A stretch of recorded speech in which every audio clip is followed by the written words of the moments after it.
Hello, friends. This is the fifth week in the course on geography and history of Palestine. Today we're going to focus on the life and ministry of Jesus and the years that he was at work. And we start with a kind of a stylized map of Jesus and his ministry and where he went. And you'll see a circle at the top around Galilee. And that's really where most of the events in the Gospels, especially in Matthew, Mark, and Luke, happen and are described.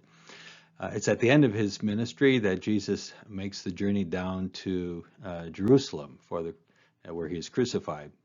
You'll see in the circle to the north that there's some arrows that lead out, and there's these forays that Jesus makes to the north and towards the Mediterranean Sea to the Syrophoenician woman, to the north, and then a bit to the east, a place called Caesarea Philippi. If you remember, that's where Jesus takes the disciples and he asks them, "Who do people say that I am?" And Peter says, "You are Christ the Messiah." We're going to look at that place just to see some particular things about Caesarea Philippi and how that's suggestive of that whole conversation.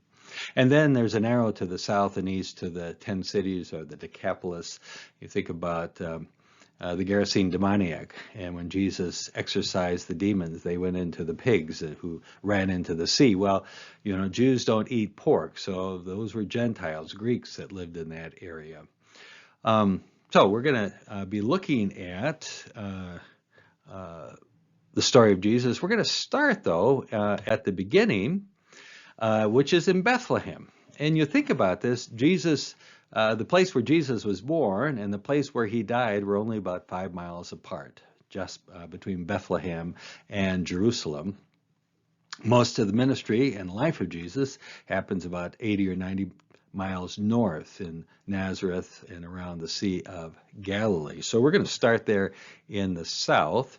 And we start in Bethlehem, and we have a picture of the outside of the Church of the Nativity in Bethlehem.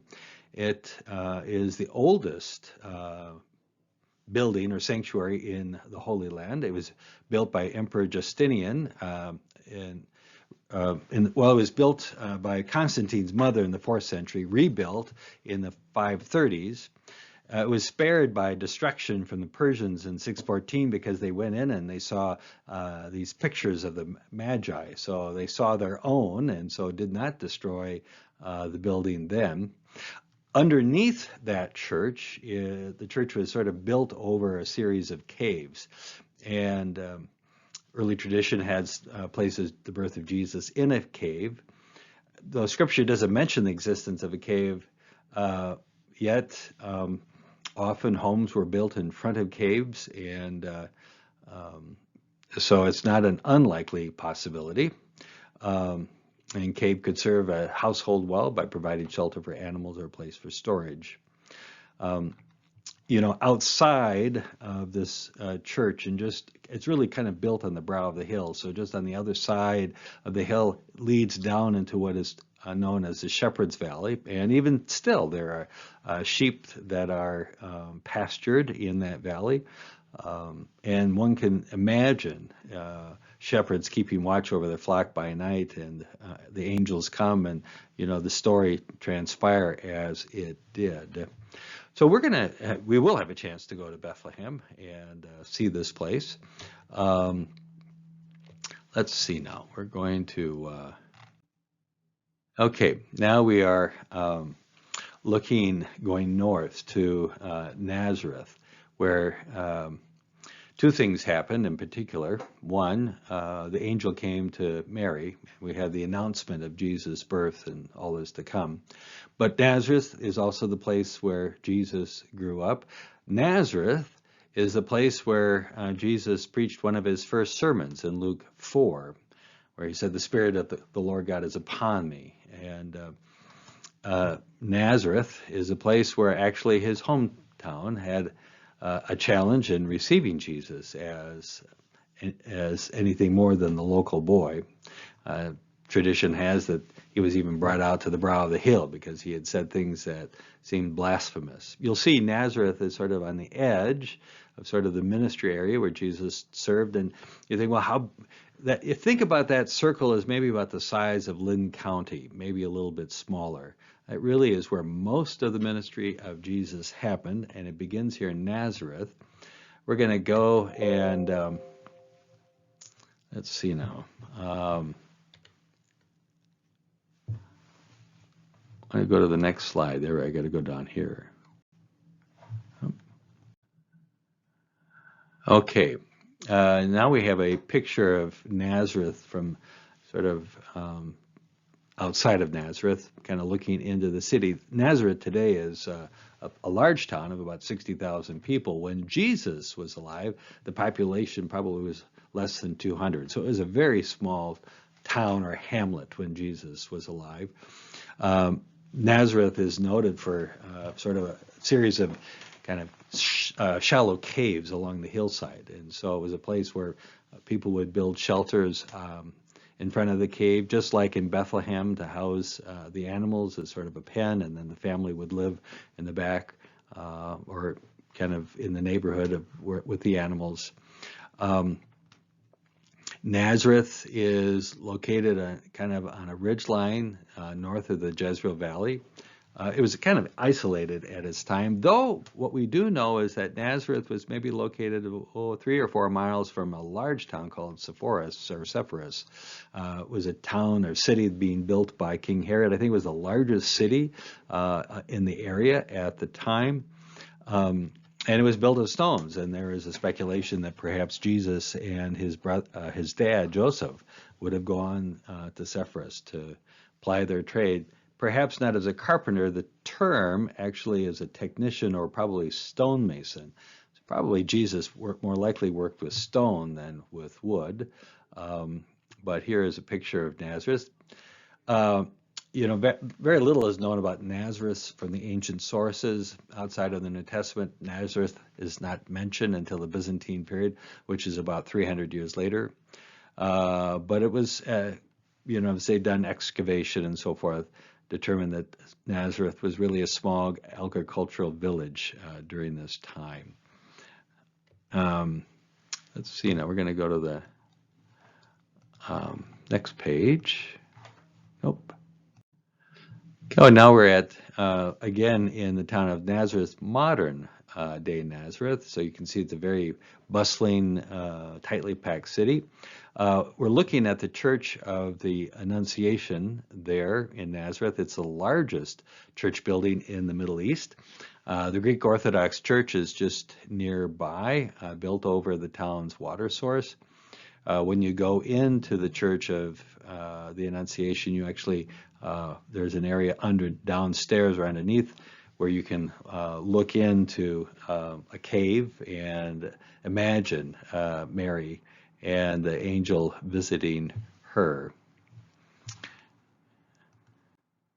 Now we're going to go back to kind of our map, and Jesus is born, and then we're going to go up to the beginning of his ministry in Capernaum by the sea, and you can see it's not a far distance away from one another. And there in Capernaum was also had about 1,500 residents at the time. So you don't see many of the town or don't see much of the building or excavation at that time. But what we do see is we see a synagogue, which is there to the right, and then we see kind of a black tented structure to the left. Franciscans control the western portion with the synagogue. The Greek Orthodox is marked by the white church with the red domes, and that's actually not in our view at the moment. Jesus made his home in Capernaum during the years of his ministry. We read in Matthew, leaving Nazareth, he went and lived in Capernaum. Peter, Andrew, James, and John were fishermen. They lived in the village. Matthew, a tax collector, also lived in Capernaum. And it was in Capernaum that Jesus began his ministry. The excavations revealed that one residence stands out from the others, and the house was the object of early Christian attention. There was even a second century graffiti about maybe 100 years after Jesus, saying the home of Peter. And a fourth century house was built above that site. And in the fifth century, a large octagonal Byzantine church was erected above that, but along with a baptistry, a place for baptism. Pilgrims referred to this as the house of the Apostle Peter. In Mark, the ministry of Jesus begins. He's in the synagogue.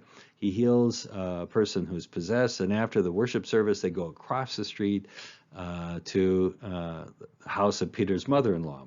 And there, Jesus heals Peter's mother-in-law, and then people gather around the house and outside the door for healing as well.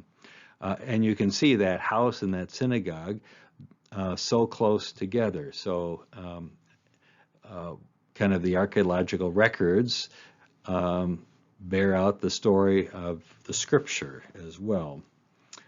Let's see now.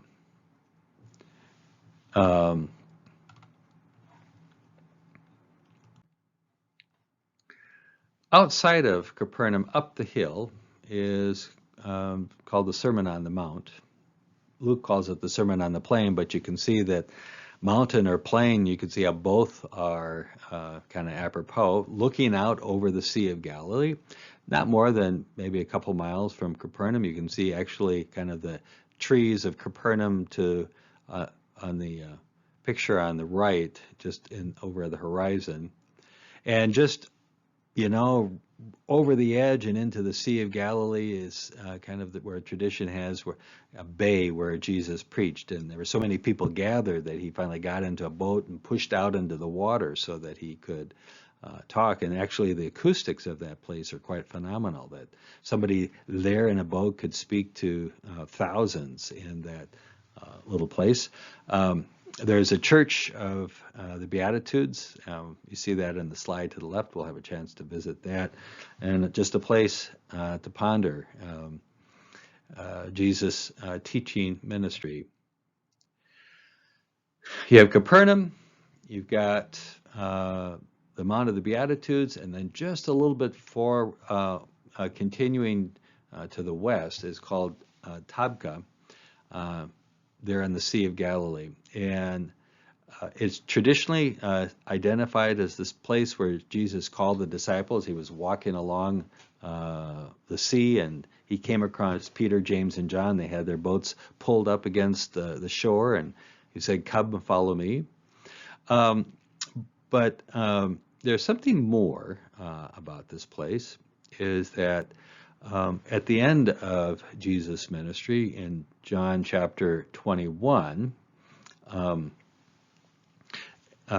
Peter and the other disciples are back home in Galilee, and Peter says, "I'm going to go fish.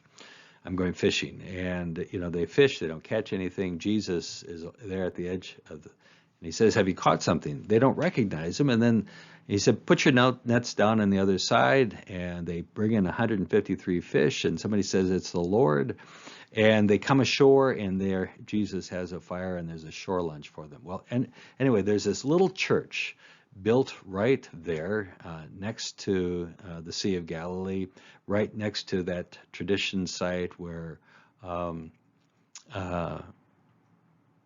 Jesus called the disciples after the resurrection. It was there in this place where Jesus then recommissions Peter.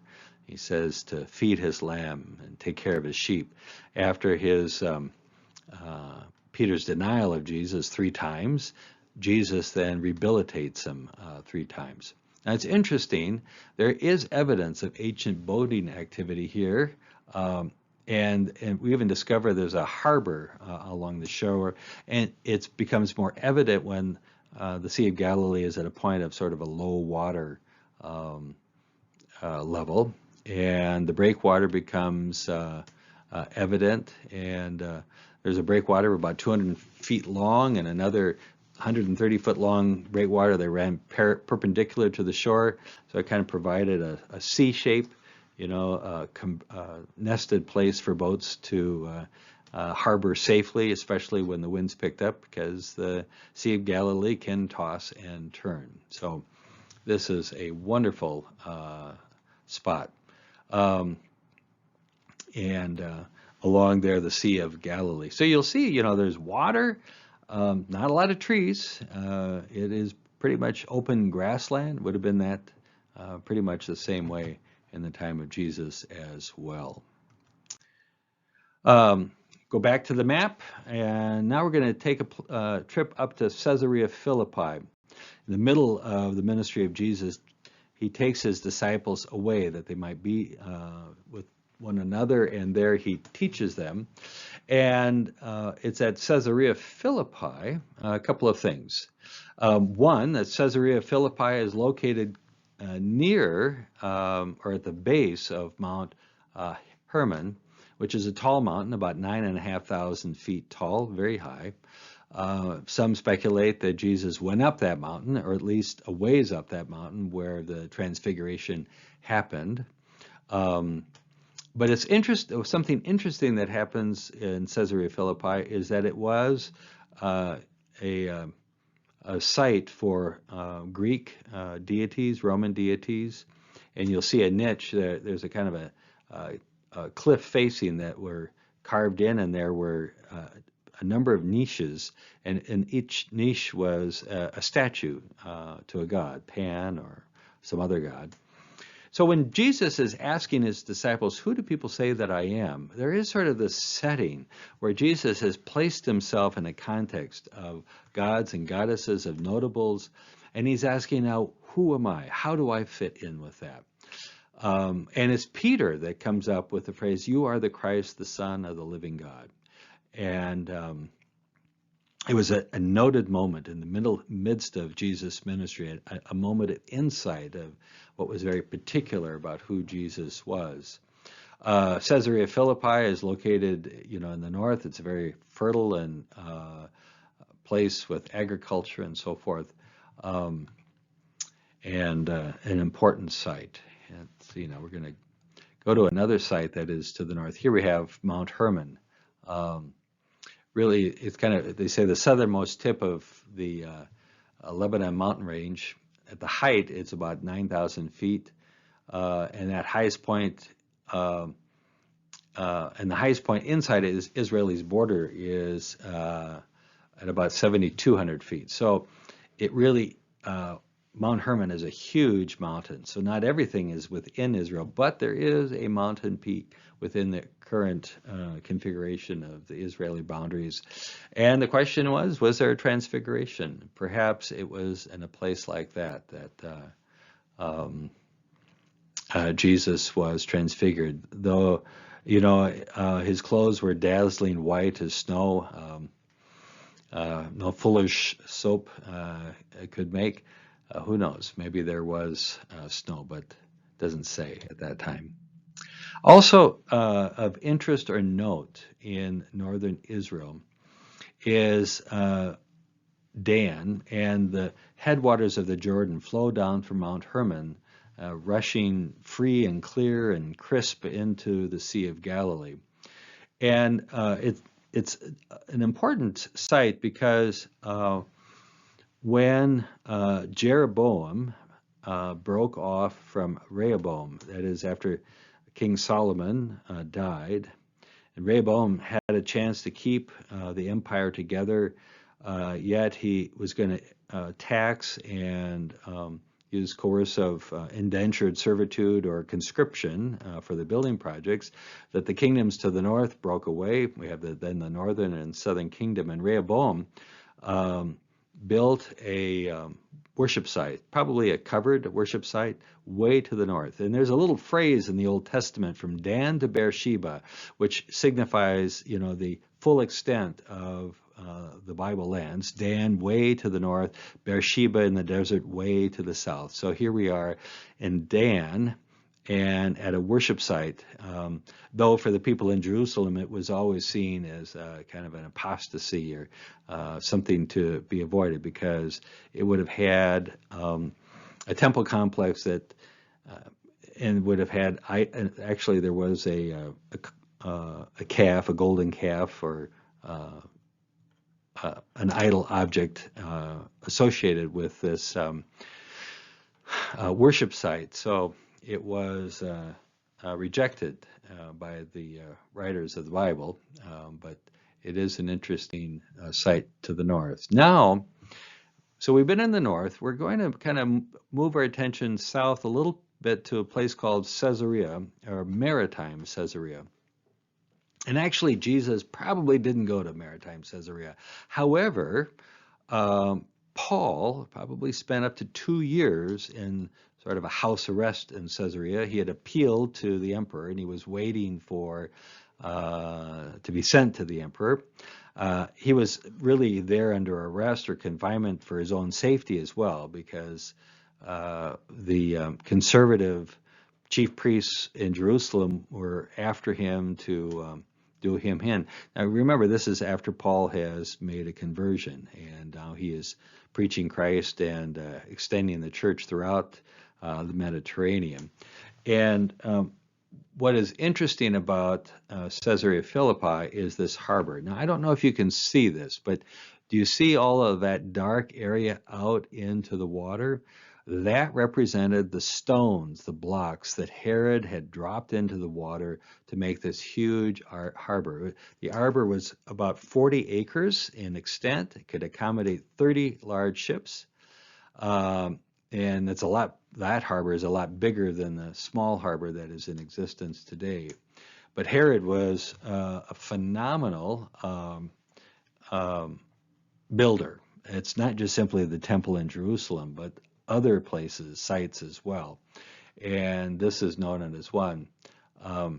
There was a palace that was part of this. I think the palace would have been located to kind of the lower part to your left a little bit.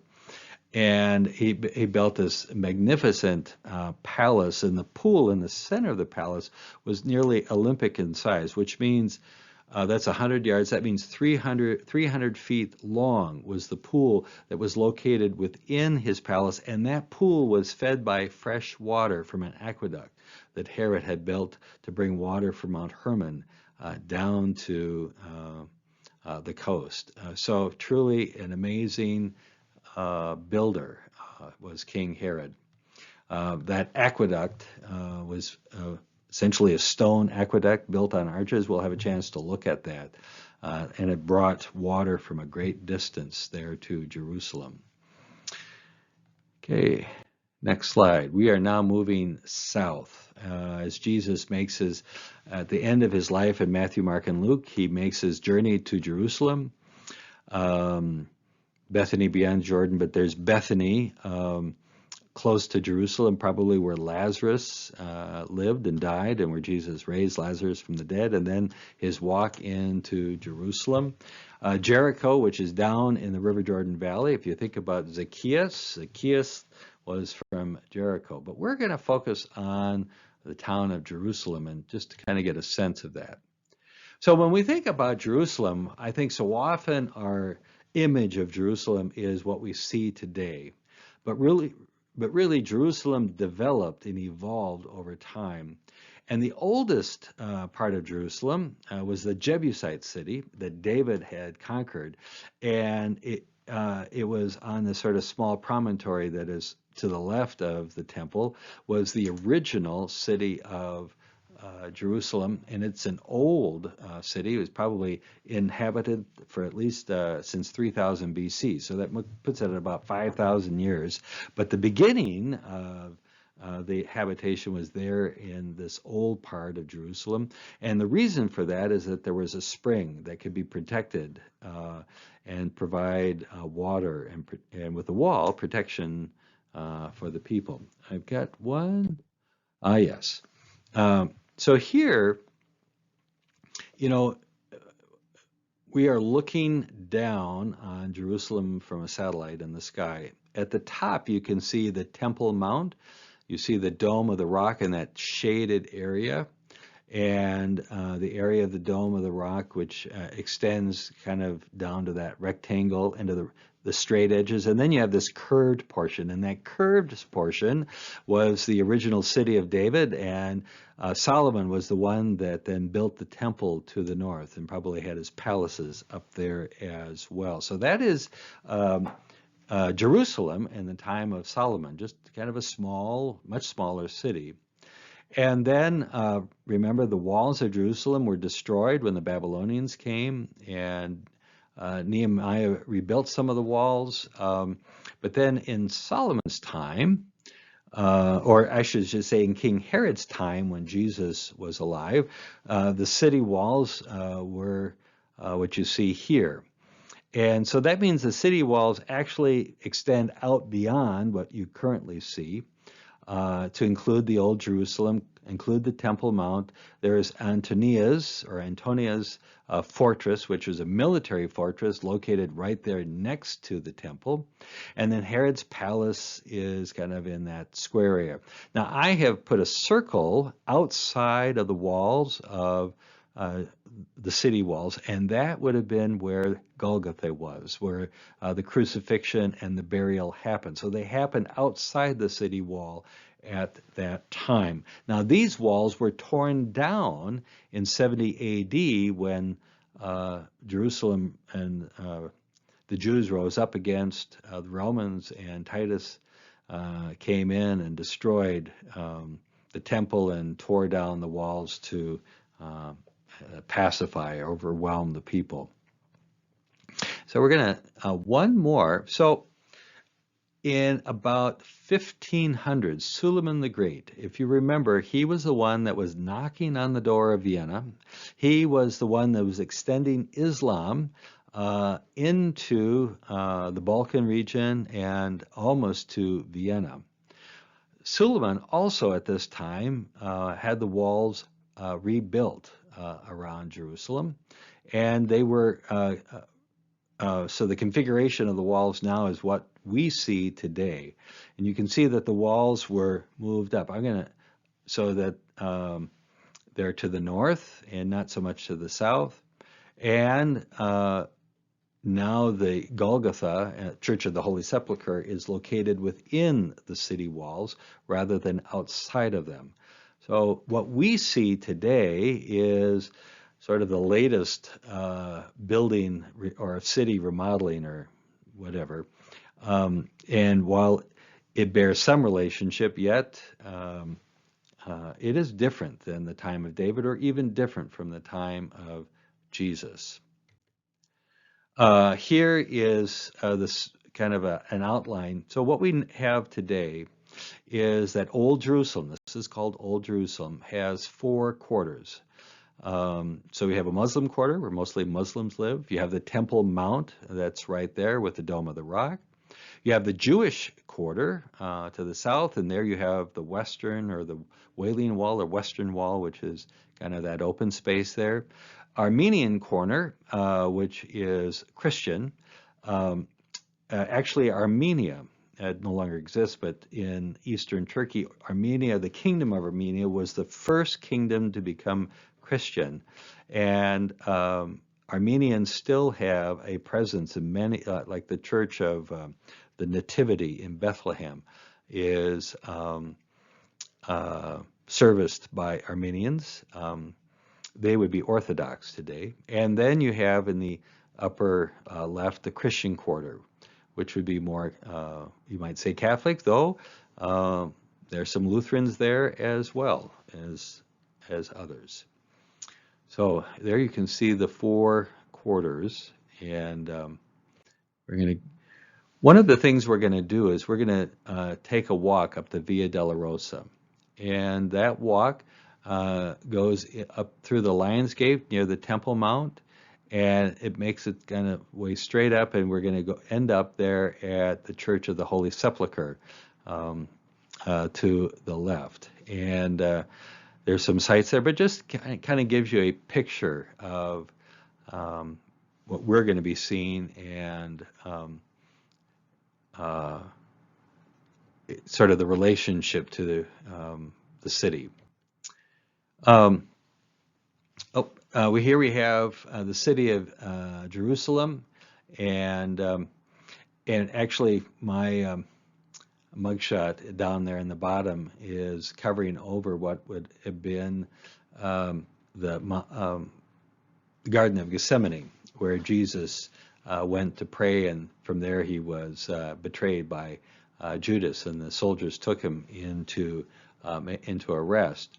But I just want to. So what we're doing right here, we're sort of at the wall of the Temple Mount. We're looking across at the Mount of Olives. We're looking across at the Garden of Gethsemane. We're looking across at the Church of All Nations. We're looking across that Church of All Nations is built over a rock, where tradition has that, when Jesus threw himself down to pray, that's where it happened. And then we have some olive trees that some are almost 2,000 years old. Now, we don't think any of them are the actual trees where Jesus was, because it said the Romans tore down all of the olive trees in 70 AD. But there were probably some planted in their place soon thereafter. And they're in the Garden of Gethsemane. It's a wonderful place. It gives a whole new meaning to I walk in the garden, and he talks with me and he walks with me. Okay. Here is again the picture of the Temple Mount, and down there in the bottom you'll see kind of this open square and what is the Western Wall, or the Wailing Wall, a wall of prayer and gathering for the Jewish people, the holiest of sites. And sometimes tens of thousands of people can gather there for prayer at a time. So those is going to serve as kind of an introduction to sort of the story of Jesus and where it happened in the land, and kind of serve as a capstone of our journey through the geography and the history of Palestine. And I hope this has been instructive for you, and will be the end of at least these presentations. But I wish you a great day and God's blessings. Take care. Bye-bye.